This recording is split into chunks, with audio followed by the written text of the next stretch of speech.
जय श्री कृष्णा दोस्तों। हर हर महादेव। कैसे हैं आप सब? स्वस्थ और सुरक्षित होंगे। दोस्तों, 6 अक्टूबर अश्विनी शुक्ल पक्ष की एकादशी तिथि जो गुरुवार को पड़ रही है। गुरुवार का दिन वैसे भी भगवान विष्णु को समर्पित होता है और एकादशी तिथि तो भगवान विष्णु को समर्पित रहती ही है। सुबह 9:40 तक एकादशी तिथि रहने वाली है, लेकिन 6 अक्टूबर को ही मान्य होगी एकादशी का व्रत। और 6 अक्टूबर को पूरा दिन रात 2:21 तक शूल योग रहने वाला है। शूल योग शायद आप जानते हैं या नहीं जानते हैं। शूल योग वह योग होता है जिसमें कोई आप यदि शुभ कार्य करते हैं तो उससे दुख ही दुख मिलते हैं। वह कार्य पूरा होने में थोड़ी सी संभावना कम रहती है, परंतु यदि किसी तरह से काम पूरा हो भी जाए तो अनेक कष्ट होते हैं। एक शूल की तरह हृदय में एक चुभन सी पैदा होती रहती है। इस युग में कोई भी आप शुभ कार्य ना करें, नहीं तो कहीं हो सकता है कि आपको बाद में इसका पछतावा रहे। लेकिन हम कुछ उपाय कर सकते हैं जो हमारे जीवन में यदि कोई परेशानी है, कोई समस्या है, तो वैसे भी अश्विनी शुक्ल की ये एकादशी सबका कल्याण करने वाली बताई गई है। इस दिन भगवान विष्णु की पूजन करने का विधान है और गुरुवार का दिन वैसे भी आप भगवान विष्णु की पूजन करते ही हैं। कहते हैं कि इस दिन यदि भगवान विष्णु की पूजन की जाए और व्रत किया जाए तो जीवन में वैभव की प्राप्ति होती है, साथ ही मनचाही इच्छाओं की पूर्ति होती है, घर में पैसों की बढ़ोतरी होती है, वैवाहिक जीवन सुखद बनता है, सभी कार्यों में सफलता मिलती है, बच्चों की तरक्की सुनिश्चित होती है और बिजनेस में तो वृद्धि होती ही होती है। ऐसे में ऐसा कौन सा उपाय किया जाए जो आपके लिए लाभदायक हो?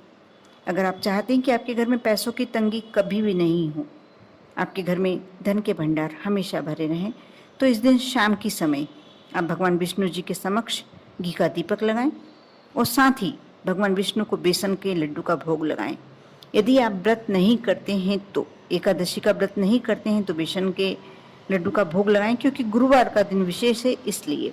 और भोग लगाने के बाद कुछ देर बाद उन लड्डुओं का प्रसाद सभी को बांट दें जिनने एकादशी का व्रत नहीं किया है, और यदि आपने भी नहीं किया है तो थोड़ा सा प्रसाद स्वयं भी ग्रहण करें। यदि एकादशी का व्रत सभी रखते हैं घर में, परिवार में, तो आप पीले कोई फल का भोग लगा सकते हैं। ऐसा करने से आपके घर में भंडार हमेशा धन के भरे रहेंगे और बरकत हमेशा बनी रहेगी। यदि आप अपने वैवाहिक जीवन में कुछ ऐसी परेशानियां आ गई हैं, ऐसा मन मुटाव सा हो गया है, जो जैसा सुख मिलना चाहिए वैसा सुख नहीं है, तो आप एक छोटा सा उपाय कर सकते हैं। शाम के समय ये उपाय शाम से थोड़ा पूर्व करना होगा आपको। ये उपाय, एक तांबे का कलश ले लें, उस लोटे में पूरा जल भर लें, उसमें थोड़ी सी पिसी हल्दी मिलाएं, उसमें एक सिक्का डाल लें और अपने ऊपर से 7 बार मार लें। या पूरे घर में यदि घर में कोई परेशानी है, ऐसा कुछ चल रहा है जो समस्या आपको लग रहा है कि दिन ब दिन समस्याएं बढ़ती जा रही हैं, तब पूरे घर में लेकर उस लोटे पर, कलश पर हाथ रखकर पूरे घर में घूमें और उसके बाद उसे लेकर पीपल के वृक्ष में या कोई बड़े वृक्ष में, बरगद के वृक्ष में या नीम के वृक्ष में उस जल को डाल दें। ऐसा करने से आपकी जो भी मन मुटाव वाली समस्या, क्लेश वाली समस्या अवश्य आपके जीवन से दूर हो जाएगी।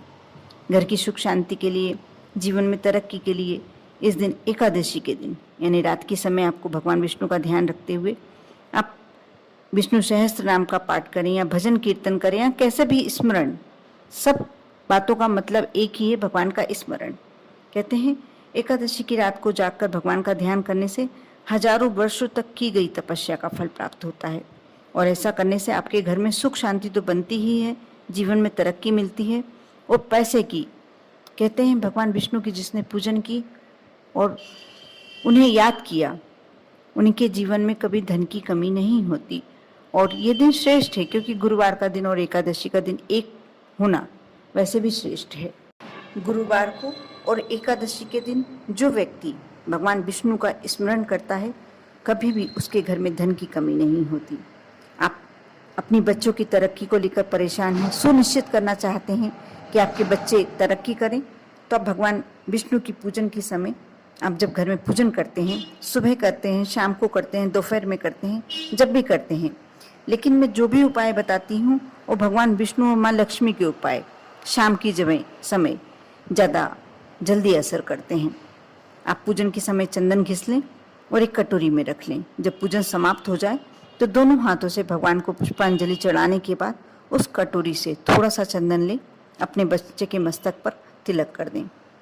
और यह कार्य आप एक बार ही नहीं करें, आपको प्रत्येक एकादशी के दिन कुछ समय तक करना है।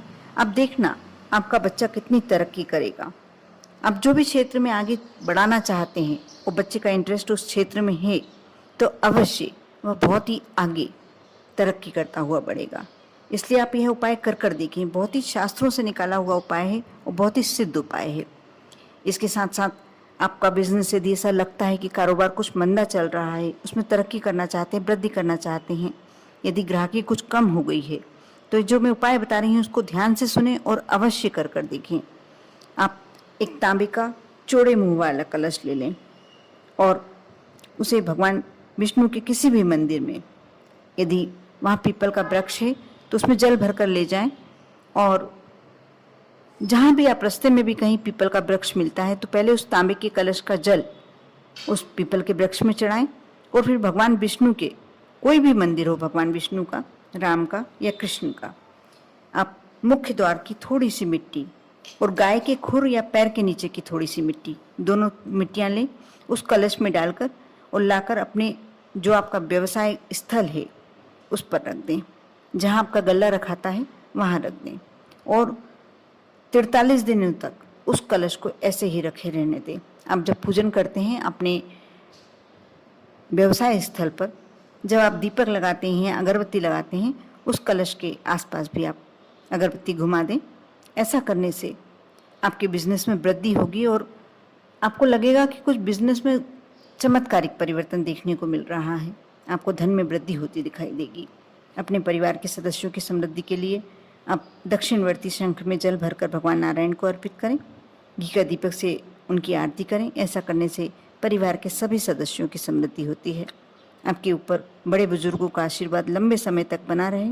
आपके बच्चे हमेशा आपका सम्मान करते रहें।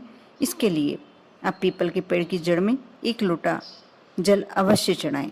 साथ ही माँ लक्ष्मी की कृपा पाने के लिए श्री भगवान विष्णु के मंत्र का 21 बार जाप करें।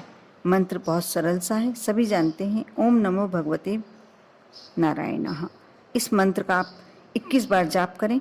ऐसा करने से आपको बड़े बूढ़ों का, अपने परिवार के बड़े बुजुर्गों का आशीर्वाद हमेशा आपके ऊपर बना रहेगा और साथ ही आपके ऊपर माँ लक्ष्मी की कृपा होगी। अगर आप चाहते हैं कि आपके जीवन की सारी समस्याएं जल्दी ही दूर हो जाएं और खुशियां आपके घर पर दस्तक दें, इसके लिए ये बहुत ही अहम उपाय है आज का। यदि कहें तो ब्रह्मास्त्र। आज पीपल के 3 पत्ते लेकर उस पर लाल रंग की रोली से सिंदूर से श्री लिख लें। माँ लक्ष्मी का मूल मंत्र श्रीम लिखकर और भगवान विष्णु के मंदिर में समर्पित कर दें। साथ ही थोड़े से दही में शक्कर मिलाकर भोग लगाएं। यह भी आपको पीपल के 3 पत्तों के अलावा आप एक और पत्ता लेंगे, उसमें दही में थोड़ी सी शक्कर मिलाएं और भगवान विष्णु को, ये आप अपने घर के मंदिर में भी कर सकते हैं। पीपल के पत्ते, जो 3 पत्ते वाला मैंने उपाय बताया है, ये भी आप अपने घर के मंदिर में भी कर सकते हैं। ऐसा करने से आपके जीवन की धन संबंधी समस्याएं बिल्कुल गारंटेड समाप्त हो जाएंगी और खुशियाँ आपके घर पर दस्तक हो देंगी, क्योंकि सारी परेशानियाँ धन की कमी से शुरू होती हैं। साथ ही आज के दिन आप एक रोटी पर थोड़ा सा गुड़ रखकर, थोड़ी सी चने की दाल रखकर और थोड़ी सी हल्दी मिलाकर आप गाय को अवश्य खिलाएं।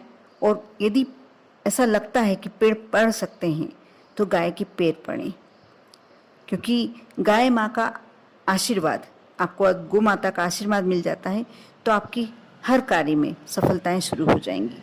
आपको धन की कमी कभी नहीं होगी। आपको बीमारी संबंधी कोई समस्या है, आपको ऐसा लगता है कि कोई हमेशा आपके घर में बीमारी घर बनाए हुए रखती है, तो ये समस्या भी आपकी समाप्त हो जाएगी। कर देखें। विश्वास के साथ यदि आप यह कार्य करते हैं तो आप मान कर चलिए कि आपके जीवन की समस्याएं बहुत हद तक दूर हो जाएंगी। आप पर और आपके पूरे परिवार पर भोलेनाथ की कृपा बनी रहे। ओम नमः शिवाय।